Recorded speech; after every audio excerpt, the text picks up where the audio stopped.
Ajali hiyo imesababishwa na kifusi kukatika na kuwafukia wachimbaji hao ambao walikuwa wanaendelea na shughuli za uchimbaji katika eneo la Nyaligongo ambalo linatumika katika uchimbaji wa madini ya dhahabu. Johnny Bujiku na Michael Mziba ni baadhi ya mashuhuda wa tukio hilo, wanaelezea namna lilivyotokea, huku Tito Daniel akitoa ushauri kwa serikali. Katika ukataji wao walipokata hili gema, inaonekana lilikuwa limeoza huko juu.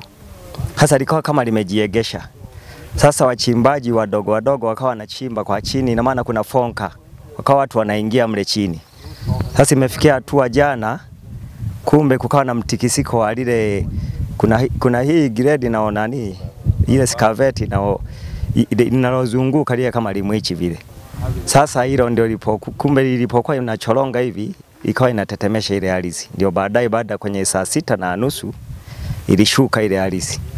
Ndio kukatokea maafa. Hichi kitalu tunavyokijua, kwa wachimbaji wanaofika hapa asubuhi ni wengi. Na hao waliotoka hapa ni wachache. Haijalishi ya kwamba hivi walikuwa ni wangapi, wala hatujui takwimu hivi ilikuwa ni wangapi.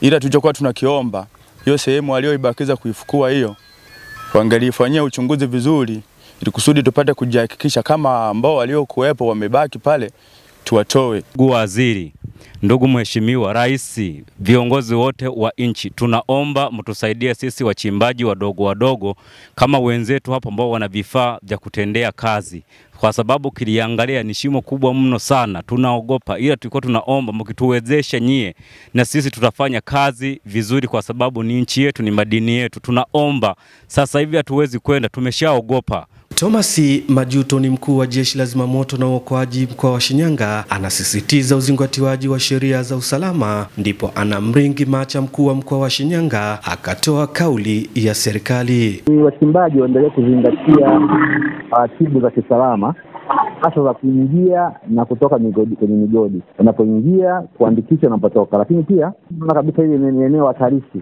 Tusitumie sana hisia za kupata fedha kusahau uhai wetu. Unaona kabisa eneo hili lilivyokaa ni eneo hatarishi kwa uchimbaji. Eneo hilo liepuke, na ikiwezekana toa taarifa kwa wenye mgodi, mamlaka ya serikali, ili ziweze kuchukua hatua mapema. Kwa upande wetu tungependa kwanza ajali hii iliyotokea watu wakubali na waelewe kabisa kwamba idadi iliyokuwepo ni ya watu wachache. Hii mitandao ya kijamii ambayo inasema kwamba kulikuweko na watu 150 wanaudanganya umma, na hili tunaliongelea hapa na tuko hapa kwenye eneo la tukio. Na nichukue nafasi ni viombe sana vyombo vya habari visitake kuleta taharuki miongoni mwa wananchi. Waliofariki 6 ni wananchi wenye thamani kubwa sana, na tunaheshimu na tunaomboleza kwa ajili ya vifo hivi.